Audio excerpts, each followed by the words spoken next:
Yesterday, I saw my homeless friend.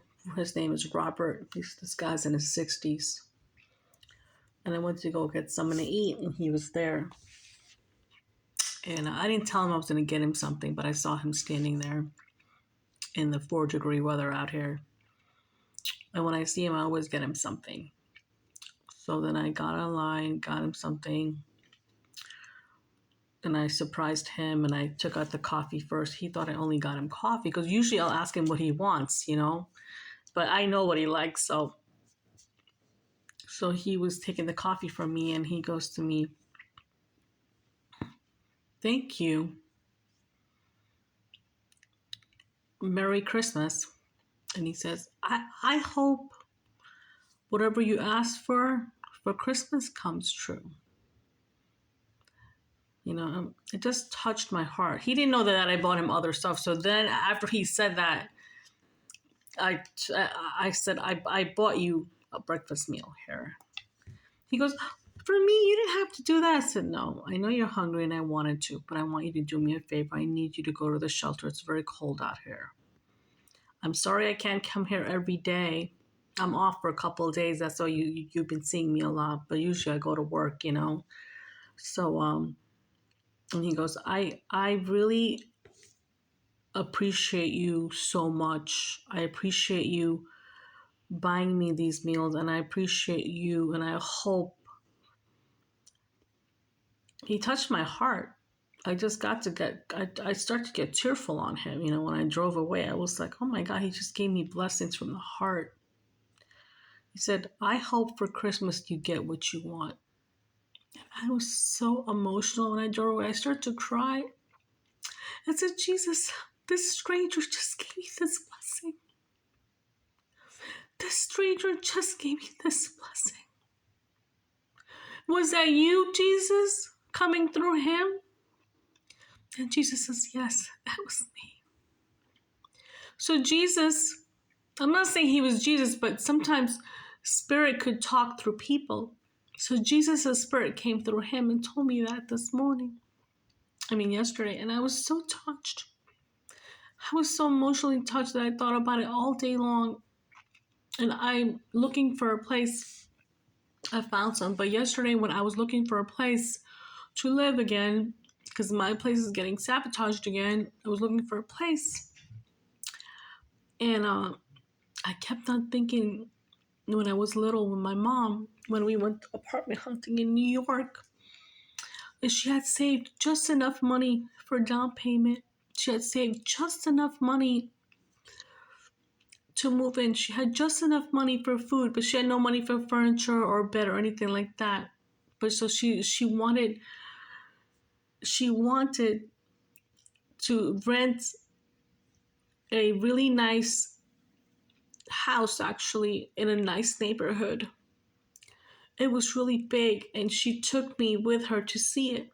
And I was like, "I like it, Mommy, I like it." And it was only me and her when we came to the States, because my dad and my other two sisters weren't here, but she wanted everything settled when they came here. And it made me think about my mom, how much she struggled, on her own, how much she sacrificed time not spending with me when I was little. But I wasn't mad at her. I knew I had to be at the babysitters. I was so little. She not only had to save money for all that, she also had to make sure she paid the babysitter on time. She had to make sure she paid where she was living on time, but then she just wanted her own place. And I was heartbroken because we couldn't afford that place. She was heartbroken. I can see it in her eyes. And she wanted the place, but she couldn't afford it. She wasn't approved for it. She didn't even tell me that, but she just said, "Nah, I don't feel good energy in here, sweetie." And we never got that place. We did find another place, but she didn't want me to know. But I intuitively knew, and I was only like 4 years old, 3.5, going on 4, and it just made me think about these things yesterday when I was apartment hunting. I was like, God, find me where you want me to be, because I want to be safe. And I just kept on seeing my mom and felt her spirit with me, looking for a nice place, safe place. And it just made me think about the story that how me and my mom went apartment hunting in the 1970s when I was so little, and she would take my little hand and we would go in the snow. We had no car, it was cold, and she would have to find these places by herself, and it wasn't easy. It wasn't easy on her. But I gotta tell you, my mom, she was a warrior. She went through a lot. She went through a lot for her children. She loved all of us three. But the two real ones didn't love her. No. And the one she adopted me, I adored my mother. Was I perfect with her? No. But I loved my mom. And I was thinking about her, and I don't know why I'm sharing you the story. Maybe I'm having an emotional day, I don't know, but I'm just sharing with you that every time you spend with your parents, you don't know, that might be your last day with them. You don't know. So have a good time with your parents. Even if you're mad at them, make it right. Because once they're gone, they ain't coming back. You only get one mother and one father. And once they're gone, they're not coming back. You understand? But my mom taught me to never give up. Never give up. Never. Yeah. I did find a place at the end of the day, and I'm looking at it, thinking of it. But Divine will show me where I need to go next.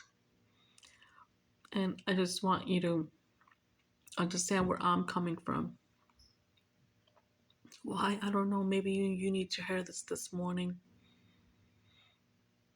Never forget who helped you. Never forget who was there for you when you were at your lowest. Never forget that person, because that person is genuine. Just saying. And you might not have anybody genuine in your life, but I got to tell you who's genuine in your life. Your creator is the most genuine person you will ever connect with. For yourself. Learn to have a relationship with yourself. Learn to be comfortable with yourself. I'm getting all these messages that I'm telling you this morning.